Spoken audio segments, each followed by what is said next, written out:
All right, guys. Coach Justin. Coach Jordy.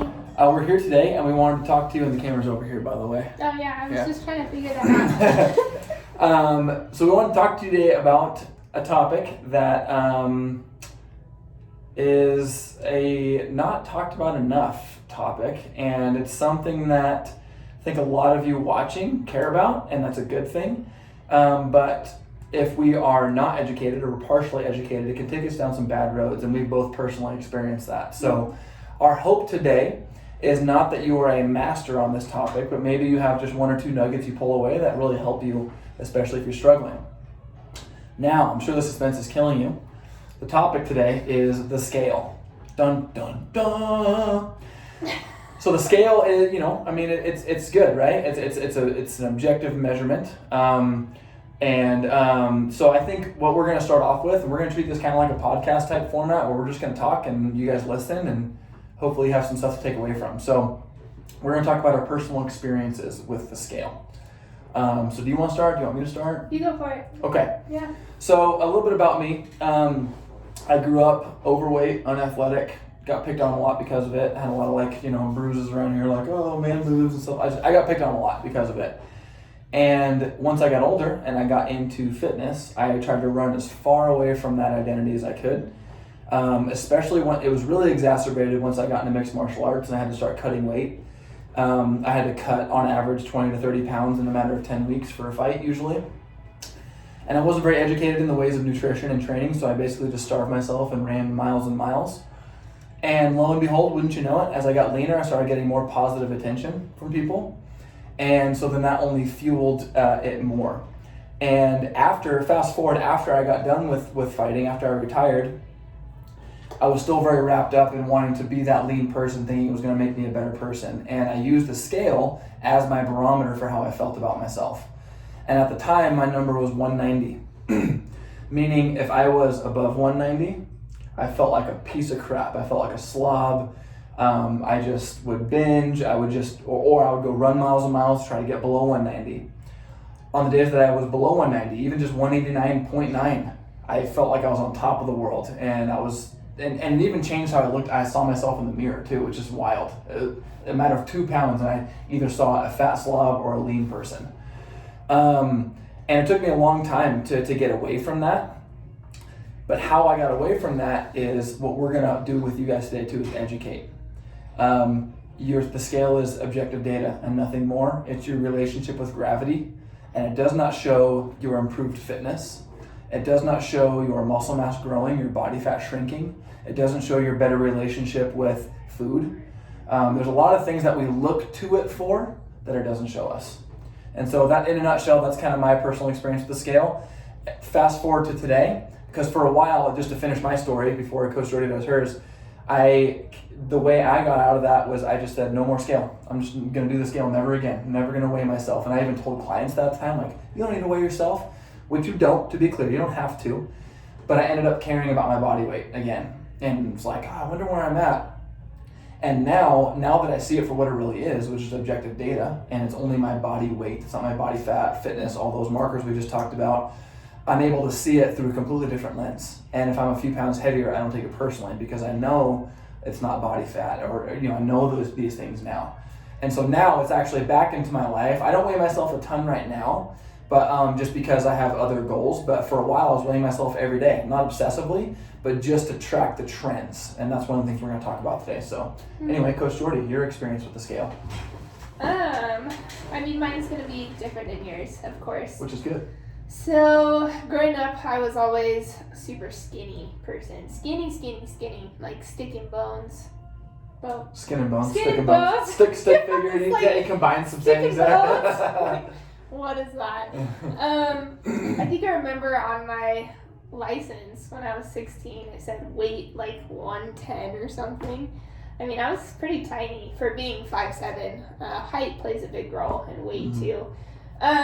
So I was 110, and then that's about right when I started getting into the gym, started building muscle, and the scale jumped up pretty quickly. I would say a lot of it was muscle, but obviously you can't build that much muscle. So I ended up putting on, a tiny bit of fat. I definitely didn't get overweight. But then something inspired me to do a bodybuilding show. I can't even really remember why I wanted to. I just felt like, oh, I want to do this. So fast forward, and I started training for a bodybuilding show. I can't even remember what my weight was around that time. But I think I dropped about 10 pounds in 16 weeks. But then I was like, I'm still like not skinny enough. You know, I would compare myself to other people that were 5'7" on Instagram. They would say their height was 5'7" and that they were like 130 pounds or whatever. And I'm like, yeah, that's probably what I should be too. Because if you look like that at 5'7", that's how I should look. So I think I got to like 137 for the stage. Looked decently good. I mean, for your first show, you know, it's your first one. So you never look perfect in their eyes or whatever. So that was like really hard for me to just get like torn apart by the judges.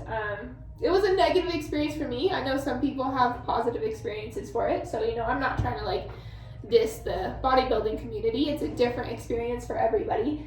But in the 3 months after the show, I went into like a severe binge eating, and scale went up to 160. And I remember stepping on the scale that morning, and for me it was a wake-up call. I was like, this can't keep happening. This is crazy. For me, it was crazy. You know, I'm not saying 160 is a heavy weight, but for me that was a lot. And so I just kind of, yeah, it's all relative to you, your current starting point and everything. So for me, I was like, this can't happen. And that was like my turnaround point. But even to this day, I still struggle with the scale. I would be lying if I said I have a positive relationship with it now after being a coach for, you know, however long. And I still struggle with it. I was just telling Justin before we started this video, I feel like I've been doing everything right with my calories and tracking them and not getting off track and working out harder in my workouts than I've ever worked out in my life. And the scale is just continuing to go up every single morning. So it's been frustrating, but I don't think it affects me as much now like it used to. It's good. Yeah. Thanks for sharing that, especially the part about you being a coach and still struggling. Yeah. I think there's a stigma that just because we're coaches and we're passionate about fitness that we don't struggle with the same things you guys do. Mm-hmm. You know, with motivation, with body image. We absolutely, remember, we're still humans just because we're coaches. Like, we're humans and we still struggle with that big time. I definitely still, while I don't struggle with the scale as much anymore, I definitely struggle with body image. Still seeing that little fat kid in the mirror. You know, so you're not alone, guys. All right, so the first topic we want to talk about, besides our personal experience with the scale, is what the scale can tell you and what the scale can't tell you. We touched on this a little bit already, but we wanted to get a little bit more into detail. So first of all, let's talk about what the scale can tell you. It can tell you, obviously, your body weight, how much your body weighs. Now let's break that down for a second. Your body, right? It's your, thank you for writing down the timestamps. Your body is your muscle mass and your fat mass, obviously. It's also your organs. It's your bones, your connective tissue, water, whether you're carrying more or not, your hair, food in your belly, crap in your intestines, urine in your bladder. There's a lot that contributes to your body weight. So it's important that you know what that scale is telling you, that it's telling you all those things. And a lot of those things don't change. Mm-hmm. Your bones, your ligaments, like those don't change in size, right? And so, and that's a good thing. Well, I guess they technically, if you want to get real technical, split hairs. We're not going to get into that, though. We're not going to get all nerdy on you. But anyway, that's what it can tell you. Anything else to add to that? What it can tell you? I think we get to that later in the video. Yeah, okay. Yeah. So what it can't tell you, should we get into that? Do you want to tell them what it can't tell you? Yeah, so the scale can't tell you what your sleep was like the previous night before. You know, maybe a watch could, but what was our timestamp on that? Like 8:30? Yeah. So the scale can't tell you what your sleep was like the night before, and that's going to have a huge impact on what that scale says the next day. If you sleep in more, you're going to be exhaling more because you're inhaling and exhaling as you sleep. So the more you're exhaling, the more water you're getting rid of out of your system. So See, I didn't even know that. See, I think I learned that somewhere because I was curious about it. Read it in a book. Yeah, somewhere. So, because I was curious about it. So if you sleep in more, you're going to be lighter than if you'd woken up an hour earlier.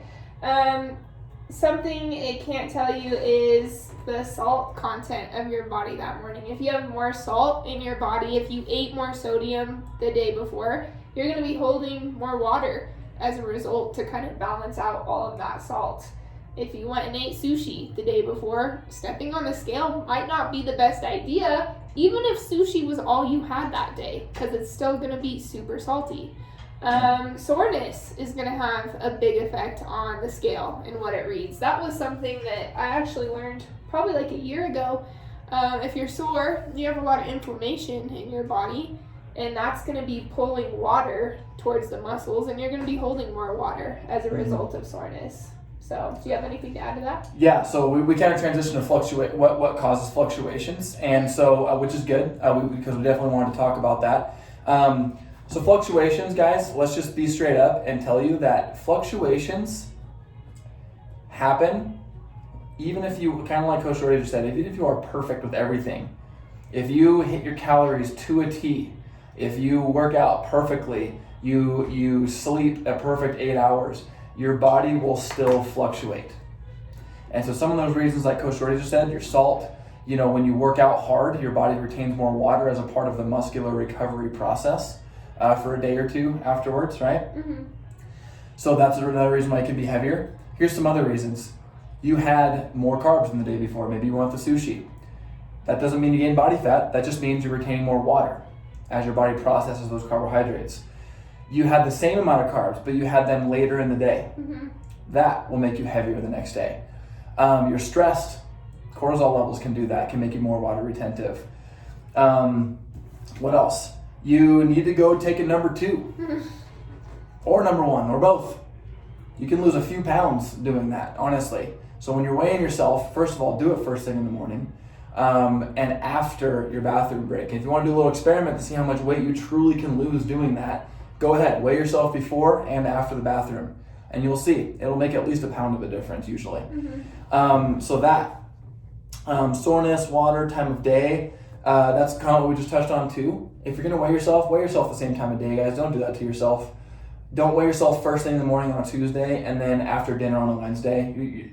You have fluids in your body, food, inflammation from a workout. Like you're going to be heavier later in the day. I did an experiment one time actually. At the time I walked around at around 204. I'm a little lighter now, but 204. So I weighed 204 first thing in the morning. And then I just lived a normal life that day, worked out, ate normally, weighed myself that night, and I was 211. And then I weighed myself the next day, 204, without changing a thing. So that's why we always say weigh yourself the same time of day. It doesn't have to be exactly 5 in the morning, but just in the same part of your day. Let's say that, okay? Yeah, that's super important. I did an experiment this morning, actually.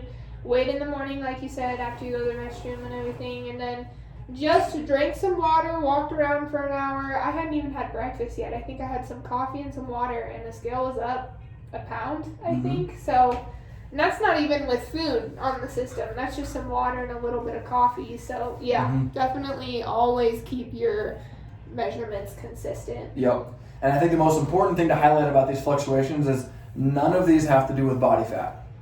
It's body weight that fluctuates day to day.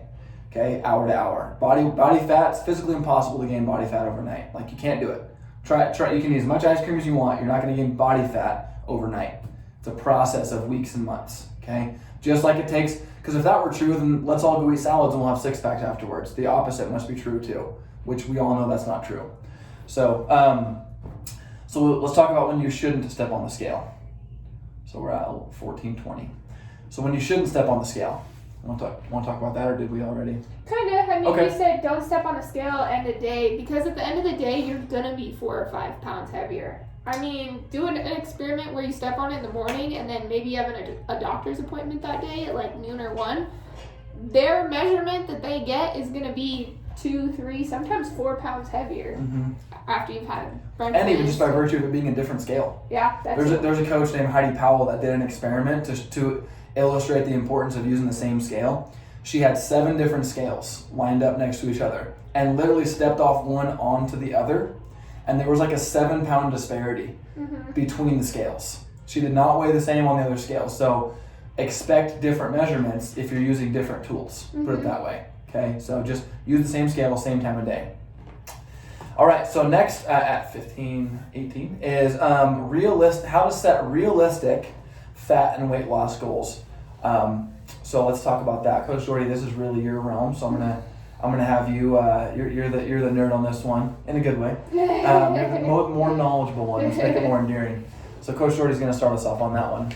Yeah. So realistic. Sorry, I cut you off. Yeah. Realistic fat and weight loss goals is gonna be different for every person. If you have more body fat to lose, we're talking 50, 100 pounds, you safely can lose 2 to 3 pounds a week. That is, if you're really staying on top of it, getting in your workouts every week and tracking your food, you can safely lose 2 to 3 pounds. And that sounds slow, but we're always talking about slow and steady wins the race, and you really don't want to be losing more than 2 to 3 pounds a week if you have upwards of 50 to 100 or more pounds to lose. Because if you lose more than that, then it's probably going to be losing muscle tissue. And muscle tissue helps burn the fat. So you don't want to be losing more than 2 to 3 pounds if you have that amount of weight to lose.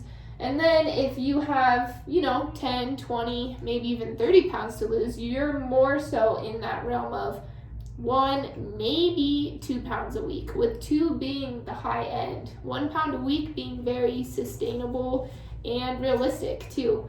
So it all kind of just depends on how much you have to lose. Yeah. Do you have anything to add to that? Not really. I mean, that the point that you talked about with the importance of losing slowly is really key, because we've talked with a lot of people that, I did the Atkins diet and I dropped 15 pounds in 2 weeks. That's great because it's super gratifying that you're lighter, and that's great. The problem is, kind of like Coach Jordy already said, or like you said, is if you lose too fast, you're losing muscle. And the problem with that is 2 things mainly. Number 1, you're not going to look the way that you expected losing weight, because you're going to look and feel soft because you're losing muscle. You're not going to tone up, to use kind of a buzz term. And the other thing too is it's going to make it easier for you to regain weight back, because as you're losing muscle, you're also losing the ability to burn more calories throughout the day. And that's how weight loss, or fat loss specifically, sticks, is we're building muscle in the process, which is why we do things like the InBody, to insert a shameless plug here. We want to track, and I can't tell you how many times it's happened where people's body weight's doing this, but their muscle's doing this, and their body fat's doing this. So there's more to the picture than just the weight on the scale, what that's telling you. And the reason behind the slow weight loss is so we can maintain or even build muscle mass. And that actually leads in, that's a good segue. I was just going to say, good segue. Good segue into how to track and what we're looking for. So what we're looking for, we're paying attention to the day-to-day fluctuations just for the pure sake of tracking data. That's it. But what we're really looking for is the week-to-week and month-to-month trends, right? So let's talk about what those trends are, first of all. I'm going to pull up my app on this. Okay. Excuse me. Carbonated beverage, make me burp. So while Coach Jordy's pulling that up, do you have it pulled up? Yep. Oh, perfect. Okay. So I'm actually going to post a picture of that, and we'll just talk, okay? Because that's all we do on the video. So what you're going to see in Coach Jordy's picture, and let's look at it together. 6 months. Okay, so what we're looking at is a 6-month trend, and she tracked this in MyFitnessPal, and this is why it's so important to track these things. So you'll notice that there are some drops for sure, but there's also some spikes, and there's also some times where it kind of flattens out. But what you're noticing is, if you can draw an imaginary line from the first point to the last point, what are you noticing? You're noticing that there's very much a downhill trend, and that's what we're focusing on. And that's why it's so important to not get wrapped up in the day-to-day fluctuations. You're purely just tracking them to track them, and then you reassess at the end of every week. Yeah, there's that. I drew a nice little illustration for someone yesterday. The spikes, but overall it's a downward trend. Yep, and that's what we're looking for, is the week-to-week and month-to-month trends. Because what you'll notice is if you can look beyond the fluctuations, you'll notice two things. You'll notice a downward trend, and you'll also notice your average weight is going down, ideally too. Like, yes, you'll still fluctuate, but let's use round numbers for example. Instead of fluctuating around 200 pounds, the next week you may be fluctuating at 196 pounds. That's your new average weight. And that's a very important thing to remember too. The other thing too that you'll notice in Coach Jordy's graphic is what usually comes after a drop is a spike. And what usually comes after a spike is a drop. And that's very important to remember too, because a lot of times you can get really wrapped up in, oh no, it's spiking, oh screw this, I quit because I did everything perfectly yesterday and I still weighed heavier. First of all, remember your list of possible reasons you're fluctuating that have nothing to do with body fat.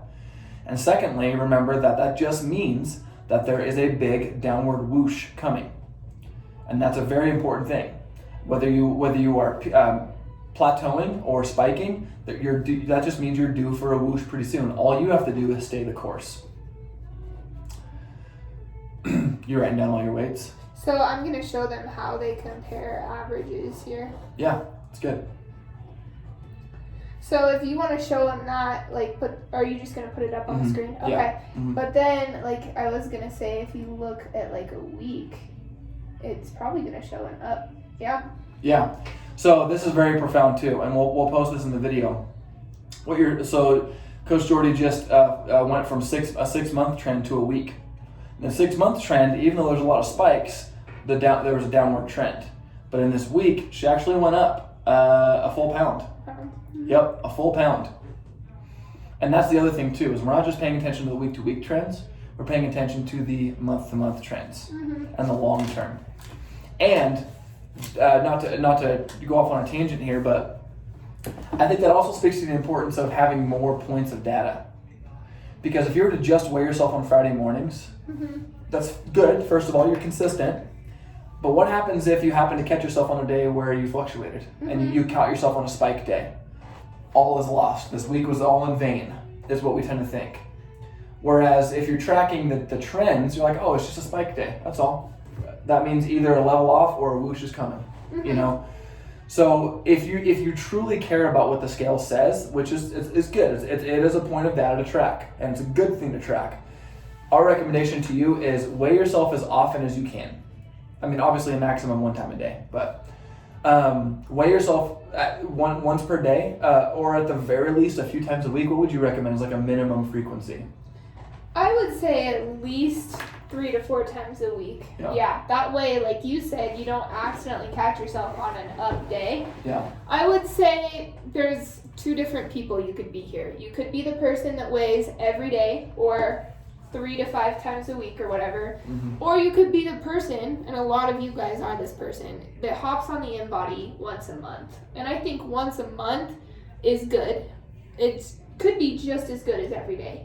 Because if you weigh once a month, that's going to be a good enough chunk of time to be able to see a difference. Even if it was an up day for you that month, it's still, overall, if your goal is fat loss, should be down from the month before. Even if it's a day where it's higher. Yeah, you true. know, That's so true. Once a month could be fine. But once a week, I would not do that. So that's kind of so what you're trying to say is pick one side or the other, either multiple days a week or only once a month. Yeah. That makes sense. Yeah. Yeah, that's good. I never thought about that. See, I'm learning too, guys.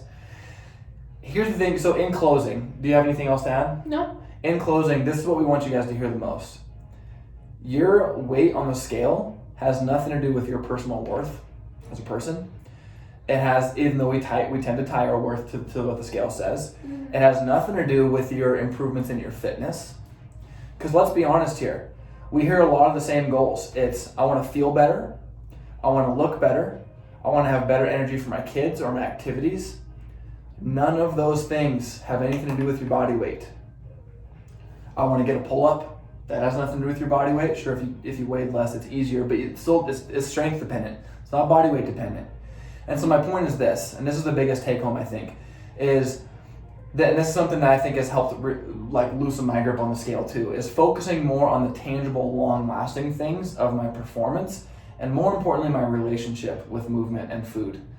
Because, you know, this like obsessive dedication is praised on social media, like, oh, I brought my own food to the barbecue, oh, I, you know, never skip a gym day. First of all, good on you if you're that dedicated, but you're not going to be on your deathbed going, I weighed 150 pounds, I had a great life. Mm-hmm.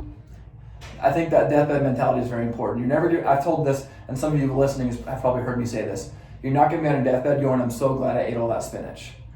Like, you also got to enjoy your life. Mm-hmm. And so this is not the end all be all, because I feel like we get that energy sometimes when we get people on the InBody, and that's okay, that's you. But just hear these words in that this is not your worth as a person, it's just one point of objective data to just guide the conversation. Because if you're gaining weight, if your month-to-month trend is going up and you want it to go down, okay, let's talk. Like, you're clearly consuming more calories than you're burning. How can we arrive at that destination? That's all it is. So this has nothing to do with your worth as a person. I keep repeating it, but that's the main takeaway, I think. So, anything else to add? One more thing to add to it. I thought about it when he was talking. If you guys are doing InBodies, keep those as consistent as possible. Obviously, you guys can't come in here butt naked, nothing on your stomach and everything, you know, like, you guys don't have the ability to do that. So if you are using the InBody, which you all should be taking advantage of if you're in coaching, make sure you're always doing it at the same time. If you do it after a 4:30 session, do it after the session, because we've talked about workouts and how workouts affect that InBody measurement. The more you sweat, the more the scale is going to say you lost body fat. So, you know, maybe doing it after a workout is better for the mentality. Mm-hmm. But always do it after a workout, and always do it after 4:30 if that's your time of day. Because time of day, that InBody scale is very sensitive, which is good. You want it that way. Just make sure that you're kind of keeping that consistent. So yeah, I just wanted to add that. So we hope this helps, guys. We want you to obviously get to your goals, but enjoy the process. And changing your mindset and educating yourself is a crucial part of enjoying the process. So we hope this helps. We hope you have at least one nugget that you took away from this. Thank you for joining and doing this and sharing your story. If you have any questions, as always, guys, let us know. We're always here for that. So we hope this helped, and we'll see you guys in the gym soon. Yeah, let us know what you guys would want to hear next about. Yeah, for sure. All right, later. Bye.